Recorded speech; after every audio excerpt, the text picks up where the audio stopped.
Hello and welcome to another video. In this problem we're going to be working on permutations. And so in this problem you're given an array of distinct integers and you want to return all the possible permutations. So for example 1, 2, 3, if you have 1, 2, 3, all the permutations are going to be 1, so I'm actually not going to write them in an array, I'll just write them together. So 1, 2, 3, 1, 3, 2, we have 2, 1, 3, 2, 3, 1, 3, 1, 2, and 3, 2, 1. So these are all the permutations. And essentially what you're doing for the permutations is it's pretty straightforward. So let's say we have some output. Essentially you need to be looping through this every time. And then you need to just be saying if our number isn't in our current numbers, let's just try to take that in. And then let's return it. And so I did say in another video that in these loops for permutations, you're actually looping through the entire set of numbers every time because you do want 2, 1 and 1, 2, right? Essentially, you do want kind of the same things just in a different order. That is something that you'd want because obviously all of these are the same. They're just in a different order. But in combination, you didn't want that. Okay, so essentially all we're going to be doing is it's pretty straightforward. We're just going to be looping. It's just going to be a backtracking loop, and we're just going to say, okay, let's just take the value, and then let's move on to the next loop. So essentially what we're going to do is we're going to loop, and we're going to say, okay, let's take this 1. We're going to add the 1. Then we are going to go to the next loop, and we're going to say, okay, let's try to take this 1. Well, the 1's already in here, so we can't do that. So let's take the 2. Okay. Then the next loop is going to say, okay, let's try to take the 1. The 1's already in here. Let's try to take the 2. The 2's already in here. Can't do that either. Okay, let's do the 3. And then once this is long enough, we're actually going to be writing this to the output. And then we're going to be popping. So we're going to pop the 3. And then we're going to go back. And we're going to say, okay, for that other loop, can we take anything else? Well, no, because there was only a 3. So then we're going to pop the 2. Right, we're going to pop the 2. And then we have this written in our result. So we have a 1, 2, 3 in our result. Right. Okay. And we're going to pop the 2. And this is going to be gone. Now we're going to say, is there another number in that second loop? Yes, there is. There's a 3. So we're going to add a 3. And then in the third loop, now we take a 2. So now we have 1, 3, 2. Okay. And then we're going to pop the 2. And we're going to be back in the loop with the 3. There's nothing there either. We're going to pop that as well.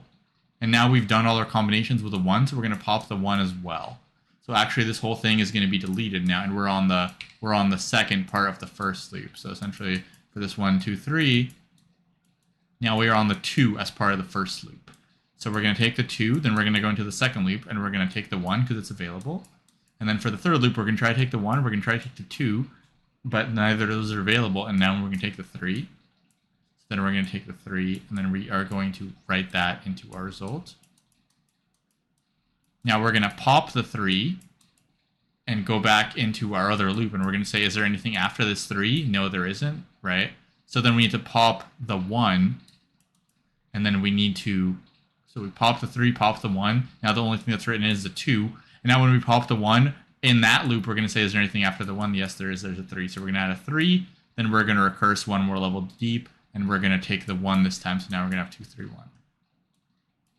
And so essentially you're doing this whole thing. So let's kind of write down the logic for this. It's pretty straightforward. So the logic is have a current array, and then in the backtracking,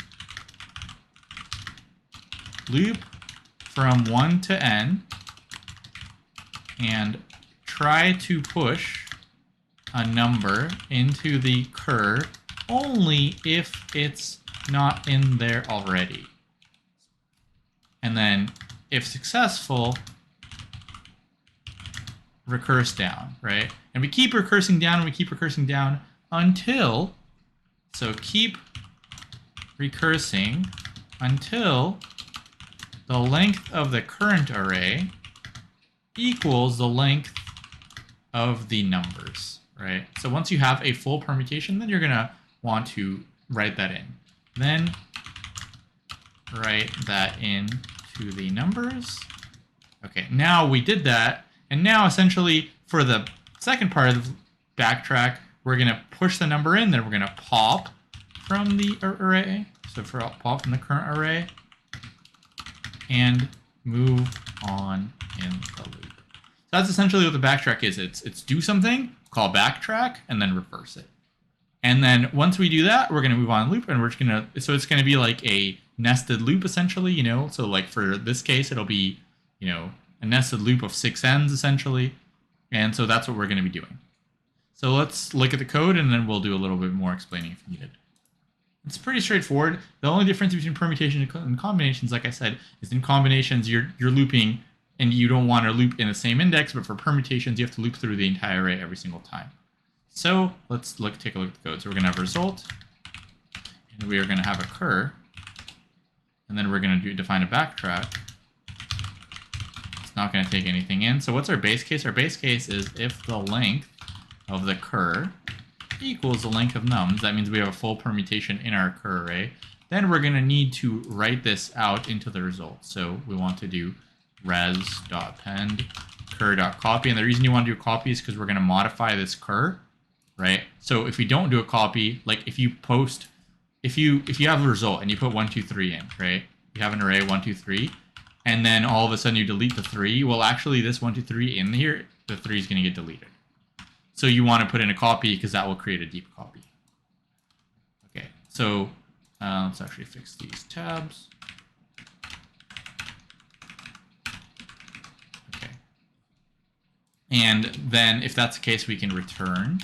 Now, essentially, it's pretty straightforward. All we're going to do is just loop through num. So for I in range length nums.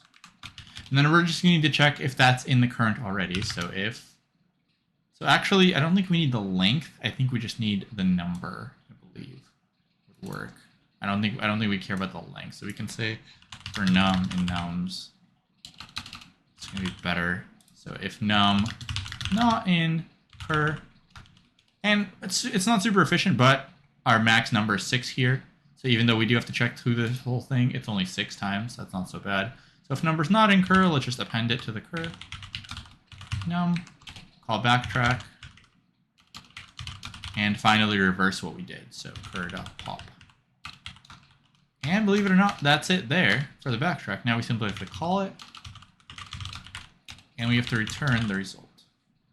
Let's see how that goes. Okay, so you can see it's a pretty efficient algorithm. And let's go through one more time, like what's going to look like for something like 1, 2, 3, maybe. So we're not going to go through the whole thing, but just to give you a quick overview. So essentially, your cur is going to start like this. Your result is going to start like this. And for the first part, you're going to loop through 1, 2, 3. So the 1 is not in cur, so let's add the 1. Now we are recursing. Now we're going to try to add the 1 again because we're looping, and we can't do it because we already have a 1, so we're going to add a 2. Then we are going to add a 3. Or sorry, then we're going to be looping. We're going to try to add the 1, can't, add the 2, can't, add the 3. Now we can. Now we're adding a copy into the result, and we are popping. Then we try to go to the next number. There's nothing after 3, so we have to pop again. And now we're going to do a 3, and then we're going to do, is there a 1? No, we can do a 2, so we put in a 2. Right, and now we have to pop. There's nothing after this as well, so we have to pop. Now we go 2. And then the first number that's available is 1.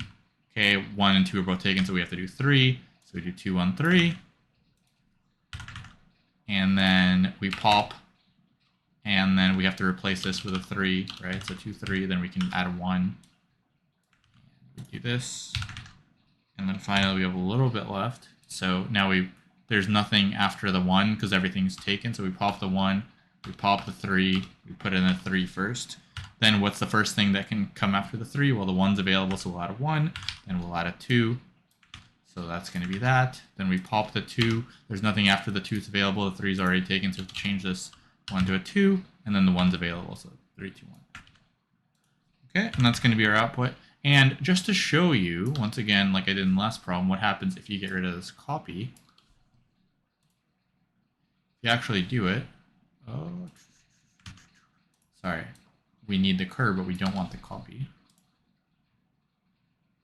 So you can see these are empty arrays because essentially when you do res append cur and then you change cur, res will get changed. So you actually need to make a copy every time.